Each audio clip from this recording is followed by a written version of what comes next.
Welcome back to the Zero E Michigan podcast. I'm Carl Bloss, and my co-host is Larry Hudson. So today on the program we have Jeff Myrom. Jeff, if you would like to introduce yourself, we'll get the conversation started. Thanks, Carl. Thanks, Larry. Yeah, I'm Jeff Myrom. I'm the director of our transportation electrification programs at Consumers Energy, which basically covers everything from home charging to fleet charging to public charging out while you're traveling. All right, thanks. And I have to say, I report to Jeff, so Jeff is my boss, so we have to be nice to him. I'm just kidding. We have a great working relationship. And so when I first joined Consumers Energy, I was the only one who actually drove an EV, but Jeff, not to be outdone, has since gotten not one, but two EVs. Part of what we want to talk about today is his transition, also with home charging and some of the programs that we have. And then he was able to, on a first-person basis, to test these things. As an EV leader at Consumers Energy, you wanted to walk the walk, right? That's kind of the impression that I got. You want to just not talk about it, but you actually want to drive electric. Yeah, I think that's incredibly important. As a team leader, you really shouldn't ask other people to do anything that you're not willing to do yourself. And the other thing is, just to kind of back up in time a little bit, it was really a fun ask. I love learning new things. And at the time I was working on the renewables program for Consumers Energy, so all the customer renewable subscriptions. And leadership came to me and said, "Hey, we're thinking about an electric vehicle program. Would you be interested in it?" I'm like, "Yes, absolutely. I would love to learn about this." And so my first experience in an EV was actually with a Chevy Bolt, one of which is behind me. I don't know which one it is, but it was either the white one or the black one. We had two. And I went to pick it up and I was thinking it was, kind of the typical small car, wasn't expecting much for performance. You can't tell on video, but I'm 6'5", so I wasn't really expecting to fit worth a hoot in the car, and got in and immediately, headed off the parking lot and accidentally burned a little rubber taking the first corner when I hit the accelerator. And I was like, wow, this thing's impressive. I fit, it's got great power, it looks like a small car. Just loved it. And so once I had that first drive, I was like, I'm hooked. I'm gonna find a way to make my next car an EV. And so it did take a little bit of a journey, but that got me hooked and got me started. Yeah, very cool. The green pill, as Larry calls it, right? Right. So did you wind up with a Bolt? So I drove the Bolt for several years, but my goal was to get a car that I could road trip in. And I know probably the obvious answer is a Tesla, but I was going to get a CCS type car because I have family all over the Midwest. I've got family in Minnesota, Iowa, a lot of friends in Wisconsin, and so regularly taking a multi-state trip. So the Bolt's a great car, got me all around Michigan, but I knew I wanted something a little bit different for a little bit farther travel, just because of the fast charging capability of the vehicle. Yeah, I think we mentioned that before. The Bolt is a great regional car, but it's not really a road trip car because of the slower DC fast charging. So then what did you end up buying? So last year, I finally got my hands on a Kia EV6. It was quite a journey to find one. I actually originally wanted a Hyundai Ioniq 5. Just kind of liked that retro styling. It had over 230 kilowatt of fast charging capability and just excellent reviews all around. However, it was almost impossible to find. They weren't selling them in Michigan. The closest I could find them was either Chicago or New York State, and all the dealers, unfortunately, at the time had about a $10,000 markup, which was well beyond what the tax credit was, obviously. So that was a no-go for me. I wasn't willing to do that. But then we were at a customer event, kind of like the picture behind you, Carl, and lo and behold, this customer shows up with a Kia EV6, and there weren't a whole lot of them on the road at that time, and I'd seen pictures, and I thought, oh, I'm not going to fit in that thing based on pictures. It looked kind of squat. So it wasn't even really on my radar, even though it was the same skateboard as the Ioniq 5. And I was like, hey, can I sit in that? Which is one of the great things about having all these EV events is you get to actually get behind the wheel, maybe not drive, but at least get behind the wheel in some of these cars and talk to other people about them. And lo and behold, I fit. And I was like, oh, this car looks great. It's kind of like like a Ferrari meets an SUV mashed together. It's got these nice, beautiful curves. And I'm like, Right. okay, now the mission is just how do I find one of these that doesn't have a markup at a dealership? Um, and thankfully, I found out that Kia sells those in all 50 states, at least at the time, unlike the Ioniq 5, which was very limited in which states were being sold in. And so I actually found a dealership in the Detroit area. The vehicle was still on the boat. It actually hadn't even arrived at Portland yet. And I called up and I said, hey, I see this is arriving. If you'll sell it for MSRP, like I'm your guy, I'll drive over today and sign the papers. And the guy did. He was like, yeah, this is great. So I drove over and signed it and showed up about a month later and have loved it ever since. All right. And it's even a sweet red color. Which I've never had a red car in my life. And I'm like, you got to enjoy life. So why not? Sounds All fun. right. Well, hopefully no tickets yet. So Not a one. that's good. So when you got it home, I remember you telling some of us that you were charging on level 1 for quite some time. So just using the included cord. So what was your experience with that? Yeah. So level 1 actually wasn't nearly as bad as I thought. And one of the things I was really happy about was I had a backup at work. So whether it was driving to Jackson or whether it was the Lansing Service Center, I knew I could find a level 2 at work. I actually didn't end up using that much. I really tried to discipline myself and just hone in on the customer experience of what would it be like to only have a level 1 and just see if you can survive with it.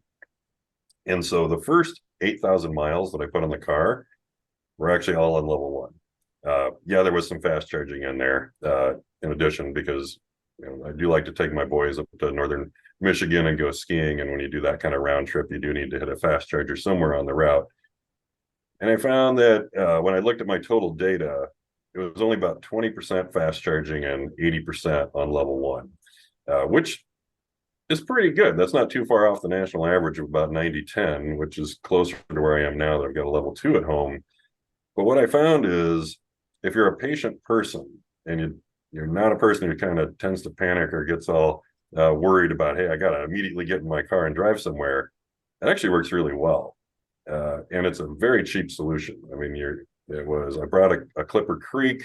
I want to say it was around $450 for the level 1, somewhere in that range.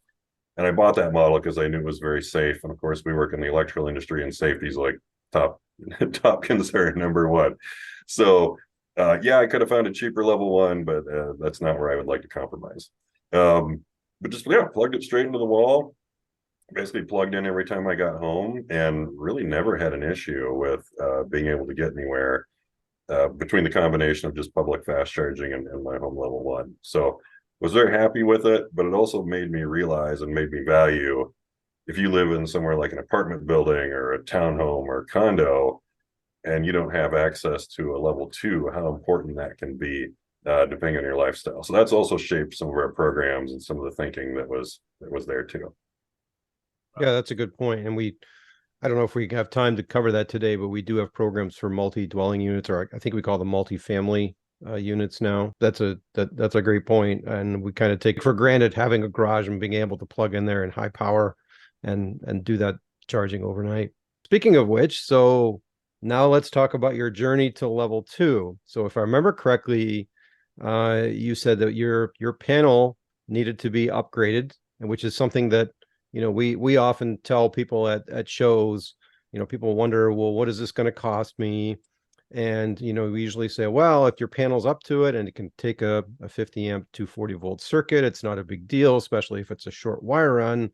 However, there's always that asterisk, right? If you have to upgrade your panel, it could be quite a bit more expensive, and you fit that category. So talk to us about your thought process. Did you have to do that? Were you thinking, well, maybe you could get by with 20, 30 amp 240 volt and charge a little slower, but ultimately you took the leap. And so what was that process like? Yeah, so my house was built in 1999, which may not sound that old, and frankly it's not in the big scheme of things, but it was before I think people were thinking about electric vehicles and additional electrification that was going on in the house. And so two primary challenges that I had. One was the panel was 150 amp, and I needed to move up to 200 amp because I had no more free space on the panel. And two, they installed the electrical panel on the exact opposite side of the house in the garage, which is a terrible design. If you're a builder, please put it in the garage or somewhere close. So I had 110 feet that I had to run through my basement, which thankfully wasn't a finished basement, and at least the ceiling was a drop ceiling. So it wasn't terribly difficult, but that's a heck of a long run in addition to the panel upgrade. And so I knew from our customer data that this was probably going to land around $3,000, which is a really significant hurdle for home electrification if that's your challenge. So looking at that, I said, I've got to wait essentially until I get my federal tax refund to make this work, which is also part of why I stayed on a level 1 for about 8 months before hopping over onto that level 2 side. And sure enough, I got a quote through one of the electricians that serves our program, and it came to about, I want to say around $3,200 was the estimate. So I wasn't too far off on my own back of the napkin penciling based on other customers' data. But the other good news was now there's also a federal tax credit for clean fueling infrastructure. So, which I believe is somewhere around 30% of your home level 2 install up to a cap of $1,000. So that helps as well. I'm looking forward to getting that extra tax rebate in addition. So that was a great timely cost savings that I didn't know about a couple years ago, but thankfully came to fruition in the process as well. But the electrician, they got the work done in a day. It was really very handy. Once we got it scheduled, I think they were out within a week and a half, which is quite good. And I think that's one of the benefits of our program is we have these electricians who are contracted with those performance guarantees. And so being able to do that within a couple of weeks as opposed to waiting is very handy. But I would also recommend if you're getting an EV and you think you're going to need a level 2, go ahead and get that scheduled and get it done before the vehicle arrives. If you're really concerned about your daily range and being able to charge at 20 to 30 miles every hour that you're plugged in. Now, at the time, that program was relatively new, right? So you were probably one of the first people through there and probably wanted to figure out, how does this all work and dealing with our EV specialists. So I think you also wanted to test that out, right? I did. Yeah. I applied through the program just like any old customer. No special treatment or anything along those lines. So I went through the website and did the application to actually figure out how easy or hard it was. And, you do all these things theoretically, you plan them out and you're like, I think this would be a great program. Well, this is how we'll lay out our webpage. And of course, we have a whole team of experts who help us do this. And it all sounded good on paper and it sounded good in theory. But then when I actually went through it, it was like this really just joyful revelation of like, yes, this actually worked just like we wanted. It was so nice and easy. I think it took me all of 15 minutes or so to get all the data in there for the estimate. And, I went around and took a couple pictures and uploaded them, of course, of the panel and had to measure the distance from the panel to the garage, but quite easy. And I also made sure I didn't tell the electrician who I was, because I really just wanted to see how it went, see what kind of advice they would give me. Would they give me the program literature like we had asked for? And the guys who came out were excellent. They really knew their stuff. They knew all of the electrical code. I asked them about my loading and what else I could fit on the panel, because one of my longer term goals is to continue to electrify the house. We actually just did that. We just added an electric dryer, switched over from gas. So, kind of thinking long term through all those different aspects and those challenges, hence the panel upgrade in addition to the level 2. But once it was installed and set up, perfect. Just not a challenge at all. Just worked beautifully and been going ever since. I guess just a side note, did you do what's with the dryer? That wasn't, Carl was talking about they got a new deal out with the hot water heaters where it's actually an air conditioning addition to the hot water heater. Right. The heat pump water heaters. That's something that I've been considering. So that's one of those many steps of electrification that you can do. I mean, my house too is a gas water heater that I could change to electric. And the old electric water heaters that you just use a heating coil are actually not particularly efficient because they're just resistance heat, right? So the heat pumps they work essentially like a heat pump home system. So they're more efficient because they're really just moving the heat instead of generating it. So that's one of those things. But then I don't know if you went this route, Jeff, but I know that there are also condensing clothes dryers that have similar technology. We had one of those when we lived in Germany, and there was no vent. So I think it was a heat pump system, and then the condensing water collected in a little reservoir, and it was essentially distilled water. So we actually just like filtered some of the fuzz out of it and used it in our electric iron because it was essentially distilled water. So there's no lime in it. So I don't know what clothes dryer you got, Jeff? Something like that, or just a standard electric dryer? Oh, standard electric dryer, of course. I mean, Energy Star rated, but would have been fun to take a trip to Germany and pick that up because that sounds like pretty cool tech. I think they have them here now. I mean, I think they're called condensing dryers. So this has a little drawer, almost like you have on a washing machine, where you put on a washing machine, you put the detergent in. On the dryer, it fills up with water, and then you pull this thing out and dump it out. And there's no vent. So you don't have to drill it, you don't have to put a big hole in the wall. Next step to car charging. So now you decided to put in a NEMA 1450 or hardwired, or what did you go with there?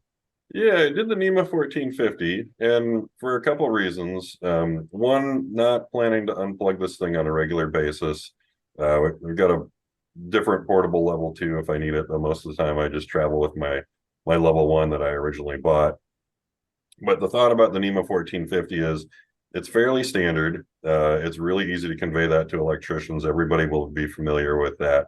And also, should I ever need to replace the level 2, which, you know, I expect to happen sometime in the next decade, I won't have to call out an electrician again. I can just simply turn off the breaker, unplug it, put the new one on the wall, plug that in, and then flip the breaker again to energize it.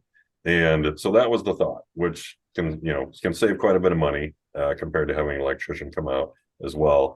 But then, working for Consumers Energy, there's also a little bit of strategy with that NEMA 1450 as well, which is if you think about the typical house in our state of Michigan, in one of the hottest months of the year, July, August, at peak, it's maybe using around 10 kilowatt. And a NEMA 1450 is 50 amp, which will come out on a 240 volt to around 9.6 kilowatt. So if you're charging off peak overnight when almost everything else is off in the house, we can get all that juice through the exact same infrastructure without having to go back in and redesign the neighborhoods in majority of cases. Of course, there's some older neighborhoods that will need some upgrading.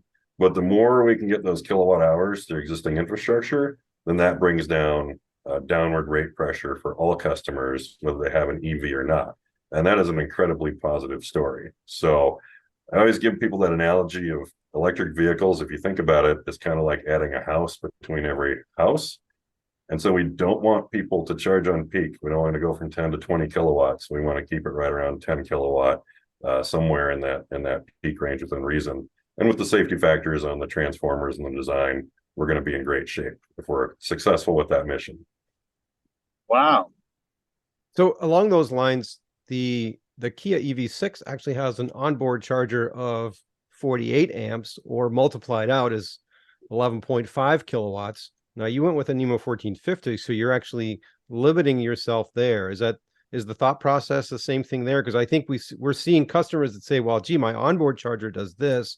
My Ford F-150 Lightning has an onboard level 2 charger capability of 80 amps, 19.2 kilowatts. I want that. And yet here you are as an example saying, well, no, I'm not even going to get that. I'm going to charge at a lower level. So is that the same thought process to not overload the grid? Well, I think I think you're bringing up a real mental hurdle for new EV, potential new EV intenders or people who are intending to get a new vehicle here. The challenge is everybody's thinking faster is better. We're all used to like faster is better. So why wouldn't I want a 19.2 or an 11 kilowatt charger? The benefit that I think I had was driving the Bolt for a couple of years. The chargers at work were all the 7.2, 40 amp, 32 amp continuous. So I did fine. And all my work travels to see customers living off that essentially 40 amp charger. And then putting my first 8,000 miles on a level one just really reinforced that, okay, yeah, I kind of stretched it a little bit and I had to use a fast charger more than I might normally, but it was still very doable. And so my mindset going into it wasn't really like, I don't need more than 9.6 kilowatt. In fact, that's better than anything I've ever had. And with the efficiency of the EV6, which is over 3 miles per kilowatt hour, that's close to 30 miles every hour. And if you're getting 8 hours of good sleep, that's 240 miles overnight. So you can really deplete the car, which has a max range of around 270 miles, and still be just fine charging between 11 p.m. and 6 a.m. at with an NEMA 1450. So all those things went into my head, and I would just really encourage anybody who's thinking about an EV to not fall for bigger is better, because there's a couple processes you need to be aware of. One is it's going to be more expensive to get that installed in your house. You're probably almost assuredly needing a panel upgrade. And then utilities have design standards for neighborhoods. And if you're outside of those design standards and have way more load than the typical average person, you may be responsible for the cost of upgrading the transformer outside your house, which is likely at least another $2,000, assuredly almost more than that. So you can quickly find yourself in a situation where you're spending a lot more money in addition to having just bought a car. And one of the areas that I've seen the biggest challenge in on this from customers is actually some of the trucks, the electric trucks that are coming out. Seems like a higher proportion of maybe Lightning customers are thinking about a 19.2 kilowatt Ford Pro, which, hey, if that's your business and you run a construction company or something along those lines and you need that, by all means, go for it. But that charger alone starts, I think, around $5,000, and I've seen quotes from electricians of between $15,000 and $20,000 total to get that installed. So if that's your business, and maybe that's a tax write-off, great. But if this is just your home and you're using that vehicle mostly for your kind of typical day-to-day life, which a lot of us average around 40 miles a day, that's a lot to take on. I think you probably don't need it. Is that charger the same one that will allow your truck to be the generator for your house? Or Yes. is there a smaller version? No, that is the one that has the bidirectional capability. So if that's also important to you, that you can shift that energy from your vehicle back into your home, that might be another reason to do it. You know, substitutable goods, though, like you might be able to get a home generator or maybe even some kind of home storage system for potentially lower costs. So I would encourage people to, shop around multiple options and think through different technologies. The other thing is, which there's a lot of outlets on these new cars. Like even my EV6 has an outlet right below the back seat. And then I also have an adapter which can go into my charge port. And it's just 120 volt. It's nothing amazing. But if I had an extended outage and I needed to power my refrigerator or my freezer, I could just plug in a power strip and run both of those off the car. And at least get at least get the critical aspects of not losing my food if there was an outage. I don't think I could obviously heat my home or anything along those lines. The Ford Pro could, though. So now you're saying your J1772 plug has a adapter that you can do 110 from? Yeah, the Yes. Kias and Hyundais do. They have this little dongle that goes into the charge port. Wow, that is great. Yeah, and it's fantastic because it has a setting where it will automatically shut off once the main battery reaches a certain percentage. So you can plug in and you don't have to worry about coming back and finding it at 0 and you're stuck. You can set, like, I have mine set at 40% if I ever need to use it. Wow, that is so cool. Yeah, we've demoed some of that with what we call vehicle to coffee, right? This whole technology is vehicle to grid, vehicle to building, vehicle to home, and vehicle to load. Load meaning you just pull a load off. So we've plugged in a coffee maker at a show just to show people that, oh, look, you can use the energy from your car. And with vehicles like the EV6 or the Ioniq 5 or the Ford F-150 Lightning, those outlets are already built in. And so it's super easy. You just plug in your load, whether it's, something for emergency, your refrigerator, or If you're a craftsperson, if you need to run tools off your vehicle. And that's not unique. I know some of the gas vehicles have that as well. But with an EV, the other nice thing is you could have this thing in your garage with the garage door closed, and so you're not running a combustion engine and giving off fumes. Yes. Yeah. In fact, the day the electricians were out obviously my house was out of power because they were replacing the panel. I just backed up my EV6 into the driveway and literally plugged in my home modem, which I could get 5G cellular Wi-Fi from, and plugged in my laptop. And I worked in my air-conditioned office in my driveway for 8 hours while they did the work. Oh yeah, Without a problem. It was a really great story. that is great. Okay, so next steps for your EVSE, you went kind of a non-standard route too, right? Some of us started out early. My first EVSE, other than the level 1, I had a Nissan Leaf with a 3.6 kilowatt onboard charger. So I got a 24 amp EVSE, and then I upgraded to another one when I got a car that could use it. But in your case, you already had in mind that you're probably going to end up getting another EV. So you were looking at future proofing. So tell us about the EVSE you bought and some of the cool features of that. Yeah, it is a little bit of a unique case. So my thought was, and you'll see a theme here, a lot of kind of long-term planning. So hence, upgrading the panel, thinking about wanting the electric dryer, thinking about what else is going to happen in the family. Well, we're a 4-person family. My wife and I have 2 boys, the oldest of which is just starting to be driving age, though not quite ready to have his own car. And so the thought really was, how can I be prepared from a single NEMA 1450 to charge multiple vehicles, especially with kind of typical driving commutes that we have. And we don't live that far from the high school, which is where my son would be driving to, just well under a couple miles. So I went with a Grizzl-E Duo, and Grizzl-E is actually a Canadian company. They're kind of known for having really robust, tough chargers. In fact, I think there's some videos online of them running them over with either a snowmobile or some Arctic cat or something along those lines. And what's great about this is it's a single plug, but it's got 2 cords. It's got 2 J1772 cords, both of which are about 24 feet long. So installing this in the corner of my garage, I knew that I could reach 2 rear charge port vehicles. And so that's important to think about, because you might have a charge port in the front or in the back, and where you install it in your garage is important. But I specifically picked that location because I knew my wife was thinking about getting a Tesla. So when we got that second car, that second EV, it was really easy to do because we can plug both of them in at once. And the way this works is it's power sharing. So if only one vehicle is plugged in, you get the full 9.6 kilowatt into that one vehicle. But if it's split, if you plug both vehicles in, then it goes 20 amps and 20 amps, so 40 amps total.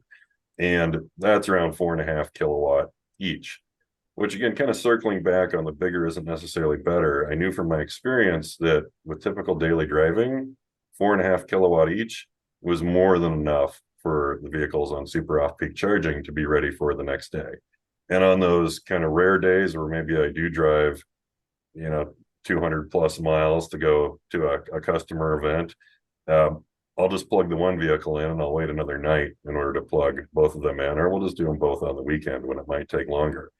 And it's worked out great. I will say, if we were just a 2-person household, I think you could easily get by on one single 9.6 kilowatt J1772 and just alternate the nights that you plug them in. But once we get that 3rd EV or potentially that 4th EV, once my youngest son is driving, I think this is going to be a lot easier, and it's going to be certainly much cheaper than going with something extreme like a 400 amp panel, which would have been thousands and thousands of dollars, and multiple NEMA 1450 outlets and chargers on top of it. So you can kind of see how the cost would snowball if you don't think through, like, what can I live with, what's reasonable, and is there a technology solution that might lower my costs in the long run. And this is something that our EV specialists can talk through with people as well. If you start thinking about multiple vehicles, or what's your starting point, and that's kind of the key, that kind of white glove service, that because everybody's situation is just a little bit different. If you were somebody that had one EV and you have the single EVSE and you hadn't, so you already have that sunk cost, maybe another solution would be a smart splitter, right? So that's a similar solution, except that it's not just built into the EVSE, where you plug this into the NEMA 1450, you have a primary and a secondary outlet, or you can program it again to split. So, I mean, there are solutions like that out there, but obviously if you have the benefit of future-proofing right from the beginning, a solution like that is extremely elegant. Our past program, the PowerMIDrive residential program, we only gave rebates on an NLX juice box brand and the ChargePoint Home Flex. That program has changed too, where now we're rebating essentially the whole installation, including any UL listed Energy Star EVSE. So that's another thing that maybe somebody that's getting into the program now, you're not in our program limited to, those branded chargers, and you could even get something from an OEM. So obviously like Tesla is very, very popular, but we have to also put an asterisk on there, and that's back to the 48 amp. So if you have a Tesla, which typically have 48 amp onboard chargers, and you want to use the Tesla branded charger, which runs at a max of 48 amps, in order to qualify for the rebate, you would have to turn it down so that it runs off of a 50 amp circuit. And by the 80% NEC rule for continuous use, you're only drawing 40 amps. And you can do that with a Tesla charger. There are ways to set it up very easily. But that's just something else to keep in mind. So if you want to go that route, if you want the full 60 amp circuit with the 48 amp, you can do that, but then you're not eligible for the rebate. And as Jeff said, you potentially run into some other issues if you're having to pay for the transformer in the neighborhood upgrade. I guess I said everything right because Jeff didn't correct me on anything. Excellent points, Carl. What is the cost of a transformer upgrade? That sounds pretty expensive. The equipment itself is around $2,000 for a residential transformer. But that's not counting the cost of rolling a truck and the crew that's out there. And then how is your neighborhood constructed? Is it underground? Is it pole mounted? All those things are going to impact costs. So I always tell people it's a minimum of $2,000 because that's very safe estimate. It's obviously can be significantly higher than that depending on what your neighborhood, how it was built originally. Wow. And so the one person that wants to have that 80 amp charger, you have to pay that $2,000 to $4,000 because it's on a pole and they got to knock a fence down to get to it. If the system can't handle it, yes, that's correct. Yeah. But so think about, I'd say, and I'll walk through the math kind of fairly quickly. So we have about 6 houses on every transformer. If every one of those houses is doing 10 kilowatt, that's 60 kilowatt. Figure in a 50% safety factor. Now we're up to 90 kilowatt. So you might get away with having, being able to put in a higher power charger. But as EV adoption continues to happen, you can imagine that if everybody is already at that summer peak and now 3 people are charging on peak with their vehicle, you might be at system capacity of that transformer. And that's when you start to have reliability issues and challenges. And so hence, people are always asking me, well, why is a utility engaged in electric vehicles? Is it just to sell more kilowatt hours? And the answer is no. We actually want a really reliable system, and we also want to bring down system cost for everybody because energy is a significant part of people's budget. It's also a significant part of businesses' budget. And if businesses' costs go up, then they're less competitive. And Michigan is clearly one of the manufacturing capitals in the U.S. So all of that is top of mind for us, and hence, if we can avoid those upgrades, we're serving all customers and not just EV drivers by getting the EV drivers to charge super off peak. That's good info. So just curious though. So you got the 6 people pulling on the transformer. What does it blow up? What does it do? Well, it can potentially overheat. So that is the risk. If you've ever seen a transformer fire, I mean, they are oil-filled equipment. That oil is basically a thermal conductor, but not an electrical conductor, obviously. And so that helps shed the heat off the wiring, which is inside the transformer. But it can get too hot, and that can lead to issues. If you've ever seen like a transformer blow its top, It could be because you're boiling the oil, which is in there, and just an overpressure reaction. Oh, wow. And then, so when it blows its top, power's out. Yes, power will quickly be out. But I mean, I People would will assume go. that we monitor for that, for those sort of high draw events. Is that right? I mean, we don't just sort of wait do. until stuff blows up. Yeah, I mean, what I described was fairly dramatic. Those type of failures are actually quite rare. But the reason why they're rare is because we're thinking through that system planning in the design of the neighborhoods. But just like my house built in 1999, the panels weren't designed for EVs. My transformer was designed for a neighborhood with air conditioning, obviously, because we had it in 1999. But all the other electrification, which is happening in addition to electric vehicles, those are the things that when we look at the big targets, which electric vehicles are one of the biggest electrical users, that's super important to move that load to super off peak. Something like a heat pump, which might be running 24/7, less impact because you got to think about ramping.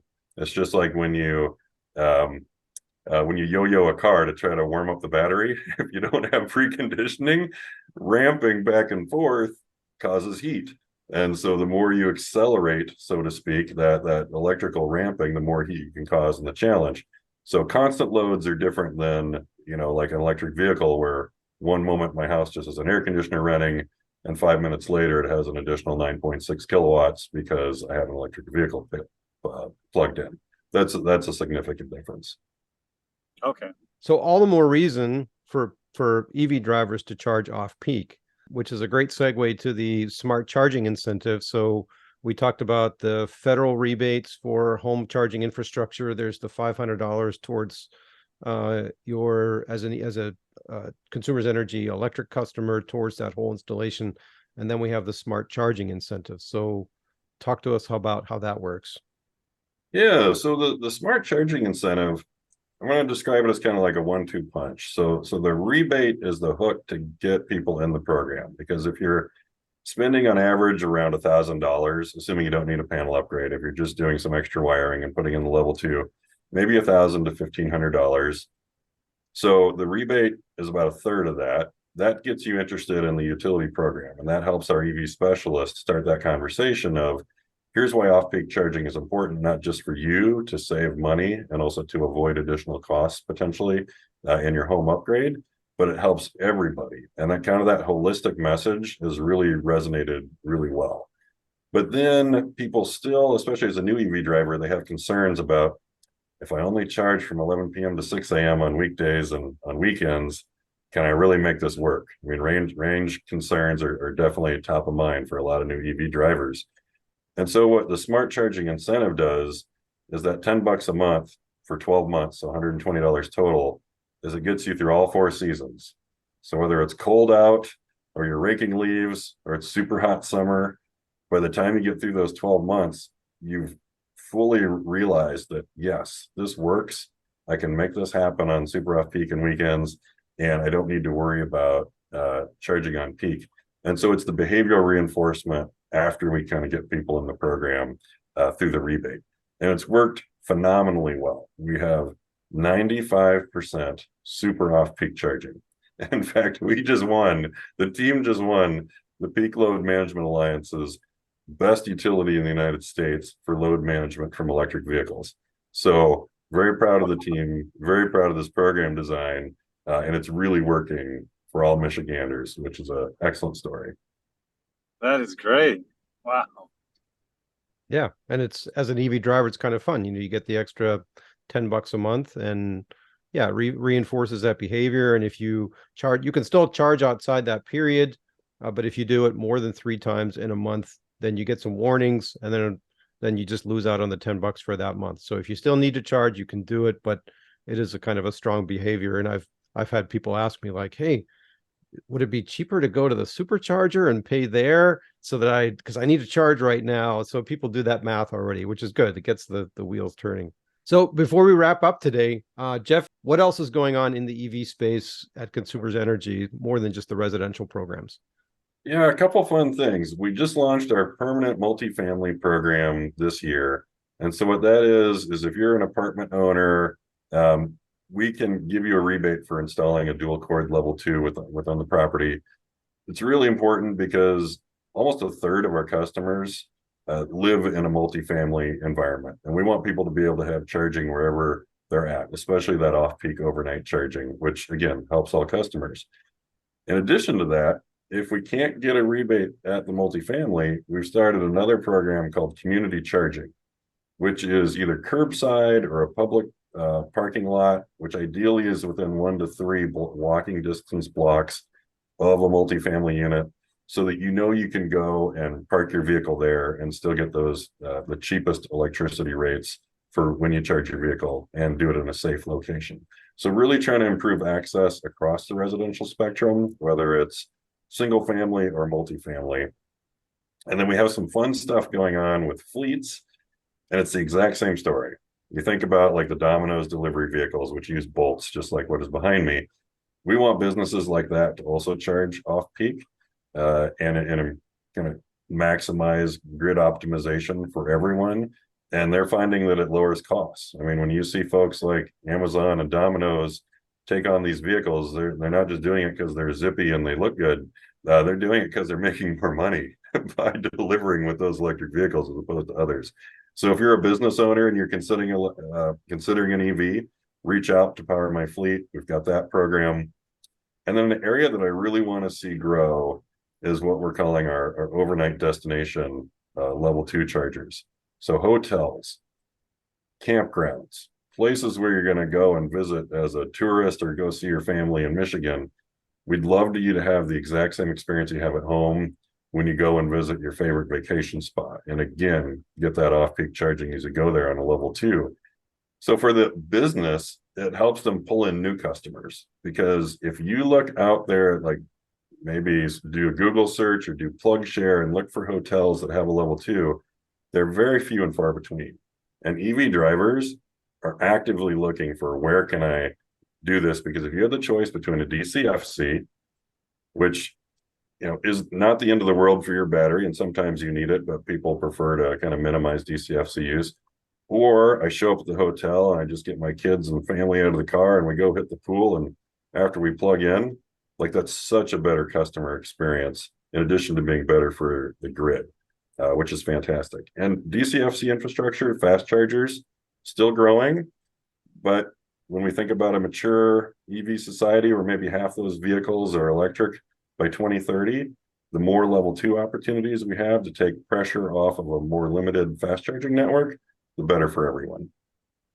Yeah, and it's actually more convenient. There's a hotel that I really like in Troy, Illinois, just outside of St. Louis. And for whatever reason, they decided to put in a DCFC and a level 2 at the same location.